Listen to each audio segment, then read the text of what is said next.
guys, welcome to my new vlog. Today we are exploring Kalpati, a traditional village in Palakkad. അപ്പോൾ എങ്ങനെയാ പോവല്ലേ?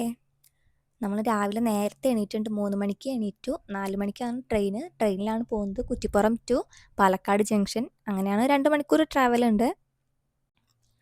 നമ്മൾ 4 മണിക്ക് പോയിട്ടുണ്ടെങ്കിൽ ഒരു 6 മണിയാകുമ്പോഴേക്കും അവിടെ എത്തും. നേരത്തെ രാവിലെ തന്നെ എത്തിയാൽ നമുക്ക് ഒരു 1 ഡേ ഫുള്ള് എടുത്തിട്ട് അവിടെ എക്സ്പ്ലോർ ചെയ്യാമല്ലോ. അതുകൊണ്ടാണ് നേരത്തെ തന്നെ പോകുന്നത്. അപ്പോൾ നമ്മൾ ഓടി പഠിച്ച് കുറ്റിപ്പുറം എത്തിയിട്ടാണ് ടിക്കറ്റൊക്കെ എടുത്തത്. പക്ഷെ നമുക്ക് പറ്റിയൊരു മിസ്റ്റേക്ക് എന്താണെന്ന് വെച്ചാൽ ട്രെയിനിൻ്റെ ലൊക്കേഷൻ നമ്മൾ നോക്കിയിട്ടുണ്ടായിരുന്നില്ല. അപ്പോൾ ട്രെയിൻ ലേറ്റ് ആയിരുന്നു. അവിടെ കുറച്ച് നേരം വെയിറ്റ് ചെയ്തതിൻ്റെ ശേഷമാണ് ട്രെയിൻ വന്നത്. രാവിലെ ആണെങ്കിലും നമ്മൾ കയറിയ ഉടനെ കുറച്ച് തിരക്കൊക്കെ ഉണ്ടായിരുന്നു. പക്ഷേ ഷൊർണൂർ എത്തിയപ്പോൾ ആൾക്കാരൊക്കെ കുറേ ഇറങ്ങി. അപ്പോൾ നമുക്ക് സീറ്റ് കിട്ടി. അങ്ങനെ പാലക്കാട് ജംഗ്ഷനിൽ എത്താൻ വേണ്ടിയിട്ട് ഒരു 7:30 ആയിരിക്കുന്നു. ഈ മോർണിംഗ് വ്യൂ കണ്ട നിങ്ങൾ? ഈ വ്യൂ മിസ്സാക്കാതിരിക്കാൻ വേണ്ടിയിട്ടാണ് രാവിലെ തന്നെ വന്നത്. പിന്നെ നമ്മൾ പാലക്കാട് ജംഗ്ഷനിൽ നിന്ന് ഒരു ഓട്ടോ വിളിച്ചിട്ട് കൽപ്പാത്തി ടെമ്പിളിലേക്ക് പോവുകയാണ് ചെയ്തത്. നമ്മൾ അമ്പലത്തിൻ്റെ അവിടെ എത്തി. അവിടെ അടുത്ത് തന്നെ ഇങ്ങനെ മുല്ലപ്പൂ വിൽക്കുന്നുണ്ടായിരുന്നു. അവിടെ നിന്ന് മുല്ലപ്പൂ വാങ്ങി ആ വൈബുമായിട്ട് സെറ്റായി പോകാൻ വേണ്ടിയിട്ട് മുല്ലപ്പൂവൊക്കെ വാങ്ങി വെച്ചു. കൽപ്പാത്തി രഥോത്സവത്തിന് നല്ല തിരക്കാവുമെന്ന് കേട്ടിട്ടാണ് ഞങ്ങൾ ഇപ്പോൾ പോകാമെന്ന് തീരുമാനിച്ചത്. നമുക്ക് തിരക്കുണ്ടാവില്ലല്ലോ. തിരക്കില്ലാതെ നമുക്ക് അവിടെ എല്ലാം നടന്ന് കാണാമെന്ന് വെച്ചു. പക്ഷെ അപ്പോഴും കുറച്ച് വിസിറ്റേഴ്സ് ഉണ്ടായിരുന്നു. പക്ഷെ എന്നാലും ആ ഒരു തിക്കും തിരക്കൊന്നും ഇല്ലാതെ നമുക്ക് സമാധാനമായിട്ട് തന്നെ കാണാനൊക്കെ പറ്റി. അവിടെ അമ്പലത്തിൽ പ്രതിഷ്ഠാ ദിനത്തോടനുബന്ധിച്ചിട്ട് എന്തൊക്കെയോ പ്രോഗ്രാംസും കാര്യങ്ങളൊക്കെ നടക്കുന്നുണ്ടായിരുന്നു. സ്പെഷ്യൽ പൂജയും കാര്യങ്ങളും അങ്ങനെ എന്തൊക്കെയോ സംഭവങ്ങളുണ്ടായിരുന്നു. എനിക്കതിനെക്കുറിച്ച് ഡീറ്റെയിൽ ആയിട്ട് അറിയില്ല. ശിവനാണ് ആ അമ്പലത്തിലത്തെ പ്രതിഷ്ഠ. നടരാജ വിഗ്രഹമാണ് അവിടെ കണ്ടത്. കൂടുതൽ ഡീറ്റെയിൽസ് ഞങ്ങൾക്ക് അറിയാത്തതുകൊണ്ട് അവിടെ ഉള്ള ആൾക്കാരോടൊക്കെ ചോദിച്ചിങ്ങനെ അറിയുക ചെയ്തത്. അമ്പലത്തിൻ്റെ പുറത്തായിരുന്നു പ്രതിഷ്ഠ വെച്ചിട്ടുള്ളത്. കാരണം അമ്പലത്തിൻ്റെ പണിയാൾ നടന്നുകൊണ്ടിരിക്കുകയായിരുന്നു. പക്ഷെ അമ്പലത്തിൻ്റെ ഉള്ളിൽ ഞങ്ങൾ കയറി കാണുകയൊക്കെ ചെയ്തു. അതിനൊക്കെ പറ്റി. അതുപോലെ രഥോത്സവത്തിന് ഇറക്കുന്ന തേരാണിത്. 3 തേര് ഞങ്ങൾക്ക് കാണാൻ പറ്റി. പക്ഷെ അതവിടെ എടുത്തു വെച്ചിരിക്കുകയായിരുന്നു. ഉത്സവത്തോടനുബന്ധിച്ചാണ് അത് പുറത്തിറക്കുക. പിന്നെ ആ ഗ്രാമം എന്ന് പറഞ്ഞിട്ടുണ്ടെങ്കിൽ വളരെ ചെറിയൊരു ഗ്രാമമാണ്. ഒരു അഗ്രഹാരമാണത്. മിക്ക വീട്ടുകളിലും അവിടെ കോലം വരച്ചിട്ടൊക്കെ ഉണ്ടായിരുന്നു. നമുക്കതൊക്കെ ഒരു പുതിയ കാര്യമായതുകൊണ്ട് ഭയങ്കര എക്സൈറ്റ്മെൻ്റ് ആയിരുന്നു അതൊക്കെ കാണുമ്പോൾ. നമ്മുടെ ഇവിടെ ഒന്നും ഇങ്ങനെ കോലം വരയ്ക്കലൊന്നും ഇല്ലല്ലോ.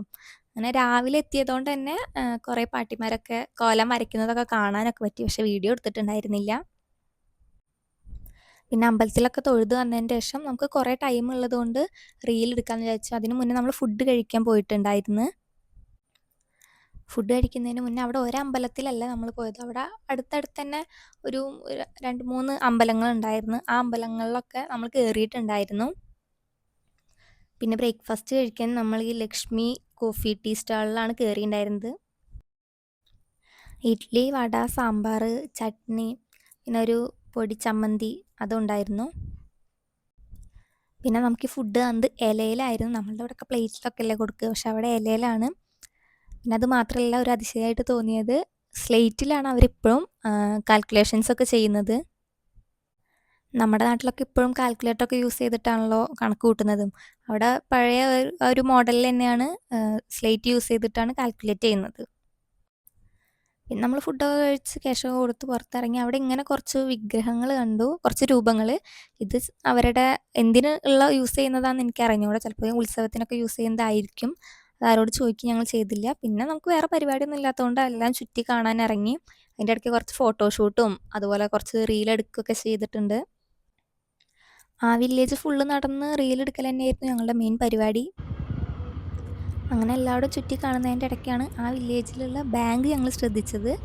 പഞ്ചാബ് നാഷണൽ ബാങ്ക്, HDFC ബാങ്കിൻ്റെ ATM ഒക്കെ ഉണ്ട്. പക്ഷേ ഇതൊക്കെ ഒരു വീട് പോലെയാണ് അവിടെ. നമ്മുടെ ഇവിടുത്തെ പോലത്തെ ബിൽഡിംഗ് അല്ല, വീട് പോലെയാണ് അവിടെ ചെയ്തിരിക്കുന്നത്. ഇതെന്താണെന്ന് വെച്ചാൽ അമ്പലത്തിലെ പുനഃപ്രതിഷ്ഠയുടെ ഭാഗമായിട്ടുള്ള നൃത്താർച്ചനയുടെ ആ ഒരു ഓഡിറ്റോറിയം സെറ്റപ്പൊക്കെയാണ്.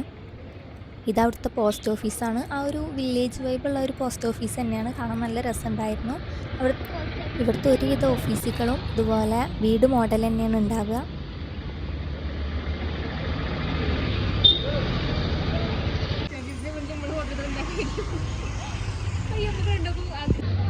ഈ കോലമൊക്കെ രാവിലെ അവർ തന്നെ വരച്ച് വെച്ചതാണ്. പിന്നെ വെറുതെ റീലെടുക്കാൻ പ്രദർശനം കാണിക്കൽ മാത്രമാണ്. അതുപോലെ കൽപ്പാത്തിയുടെ ഒരു സ്പെഷ്യാലിറ്റി എന്ന് പറഞ്ഞാൽ കുറേ ചെറിയ ചെറിയ റോഡുകളാണ് അവിടെ ഉള്ളത്. ഒരു റോഡിൽ കൂടെ പോയാൽ വേറൊരു റോഡിൽ ടച്ച് ചെയ്യും. നമുക്ക് സ്ഥലം പെട്ടെന്ന് മനസ്സിലാവില്ല. ചിലപ്പോൾ ഒരേ സ്ഥലത്തേക്ക് തന്നെ നമ്മളിങ്ങനെ കറങ്ങി കറങ്ങി എത്തും. ഞങ്ങൾ രാവിലെ നേരത്തെ തന്നെ അവിടെ എത്തിയതുകൊണ്ട് ഏകദേശം ഉച്ചയാകുമ്പോഴേക്കും നമ്മളവിടെ ഫുള്ള് കണ്ടു കഴിഞ്ഞിട്ടുണ്ടായിരുന്നു. പിന്നെ നമ്മൾ വീട്ടിലേക്ക് വരാമെന്ന് വിചാരിച്ചു. ഫുഡ് കഴിച്ചില്ല. എന്നിട്ട് ട്രെയിൻ കയറി. കൽപ്പാത്തിയിൽ നിന്ന് സ്റ്റേഷനിലേക്ക് ട്രെയിൻ വിളിച്ചിട്ട് അവിടെ കുറച്ച് നേരം വെയിറ്റ് ചെയ്തിട്ടുണ്ടായിരുന്നു. അതിൻ്റെ ശേഷമാണ് ട്രെയിൻ വന്നത്. ട്രെയിൻ വരുന്ന വഴിക്ക് ഈ ഒരു സ്ഥലത്ത് കുറേ നേരം നിർത്തിയിട്ടുണ്ടായിരുന്നു. അപ്പോൾ എടുത്തതാണ് ഈ ഒരു വീഡിയോ. ഇത് സ്ഥലം ഏതാണെന്നൊന്നും അറിയില്ല. ദെൻ അറ്റ് ലാസ്റ്റ് നമ്മളൊരു 4 മണിയൊക്കെ ആകുമ്പോഴേക്ക് കുറ്റിപ്പുറം റെയിൽവേ സ്റ്റേഷനിലെത്തി. പിന്നെ അവിടെ നിന്ന് വരുന്ന വഴിക്ക് നമ്മളൊരു ഹോട്ടലിൽ കയറി ഫുഡ് കഴിച്ചു. വീട്ടിൽ വന്ന് റെഡിയായി നമ്മൾ 5 മണിക്ക് അതിരടി കാണാൻ കൂടെ പോയിട്ടുണ്ടായിരുന്നു. അങ്ങനെ സിനിമയൊക്കെ കണ്ടു. സൂപ്പറായിരുന്നു. ഇനി നെക്സ്റ്റ് വ്ളോഗായി കാണാം. Bye bye.